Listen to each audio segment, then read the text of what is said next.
kalau kita berbicara mengenai pengolahan dan pengelolaan sampah berbasis digital ini, Bu, ini ada pengolahan dan pengelolaan. Sampah. Ya. Ini kan suatu hal yang berbeda, Iya, gitu ya, Bu, ya. Ada pengolahan, ada pengelolaan.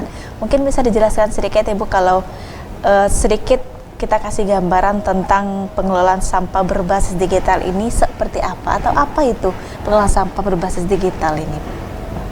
Kalau pengelolaan sampah itu kan pengelolaan, berarti bagaimana kita mengelola, memanage gitu.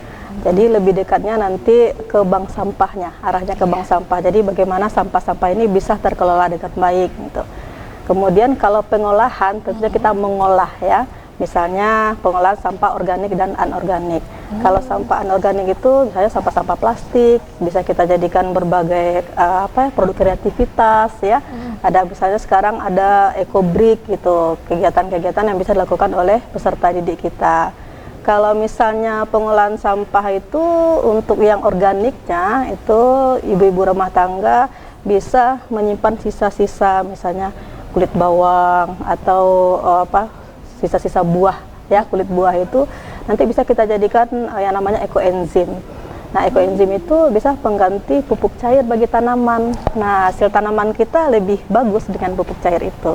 Oke, Ibu, yang eco-brick itu yang sekarang kan anak sekolah juga lagi gencar-gencarnya itu, Bu, yang dimasukkan dalam botol plastik itu ya? Iya, benar. Kertas dipotong-potong, masukin ke dalam botol gitu ya? Kan. Kemudian ada misalnya sekarang tuh ada salah satu mahasiswa PTIK yang membuat e-modul ya, elektronik modul dalam pengelolaan sampah khususnya di eco-brick itu. Dia buat untuk hasilnya nanti I love PTIK gitu. Ada tuh hasil sekarang. Ya, udah. Oke, berarti untuk perkembangan banyak banget ya, Bu, ya. Oke. Nah, kalau untuk pengelolaan sampah digital ini, kalau lebih ke pengelolaannya ya, Bu, ya. Iya, lebih pengelolaannya. Seperti apa nih, Bu, pengelolaan sampah berbasis digital ini? Iya, seperti tadi itu. Kalau sekarang itu kan sudah banyak nih di beberapa kelurahan sudah ada pendirian bank sampah. Namun bank sampah itu yang ada kan hanya secara tradisional. Mereka ada ibu-ibu rumah tangga mengumpulkan sampah kemudian setor dan dicatat. Nah, sekarang sudah berbasis digital, semuanya by system. Sama seperti kita menabung uang di bank gitu. Jadi sudah ada sistemnya dan sudah ada bagaimana nanti ketika si nasabah itu melihat sudah berapa tabungannya, dia udah bisa lihat gitu pakai handphone sendiri gitu. Nah, kalau bank sampah ini sistemnya seperti apa deh, Bu? Masyarakat memberikan sampah atau masyarakat melaporkan, seperti apa ini untuk sistem awalnya? Iya, sama seperti kita menabung di bank, tapi sekarang tabungan kita bukan uang gitu, tapi sampah. Nah, nanti bisa dicairkan menjadi uang gitu. Jadi di berbagai daerah ada yang mereka jadikan itu misalnya dalam bentuk emas. Sama seperti yang di Semen Padang sekarang itu kan ada digantikan bukan berupa uang tapi emas. Ada juga yang dengan pegadaian ya, tabungan emas gitu. Jadi sistemnya ibu-ibu rumah tangga itu memilah sampah dari rumah, kemudian dia setorkan. Nanti transaksinya langsung by system. Jadi diinputkan di sistem, nanti yang ibu-ibu itu bisa melihat sudah, nah saya sudah sampahnya berapa kilo ya, sudah saya bisa uangkan nih, nah seperti itu. Memang sifatnya seperti menabung gitu.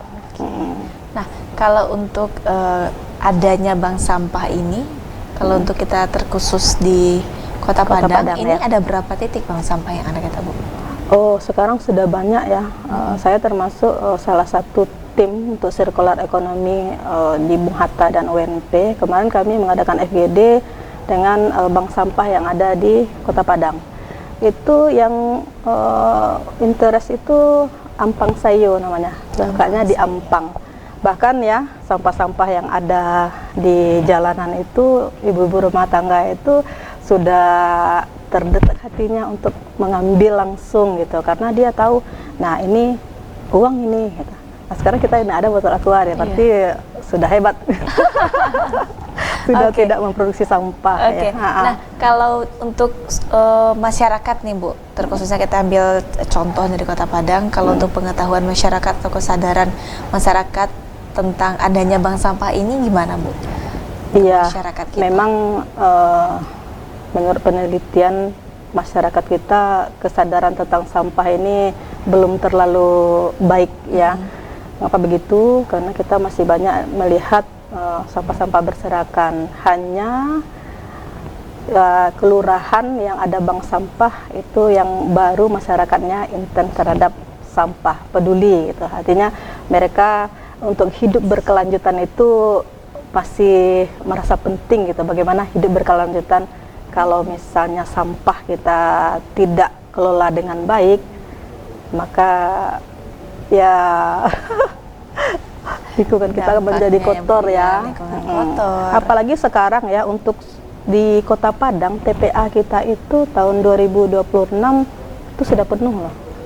Nah, jadi sudah penuh, makanya kita mulai dari sumber sampah seperti pelajar ya, kemudian mahasiswa, ibu rumah tangga itu di stop, tidak membuang sampah lagi ke TPA, karena di TPA kan sudah bercampur lagi, tidak bernilai jual.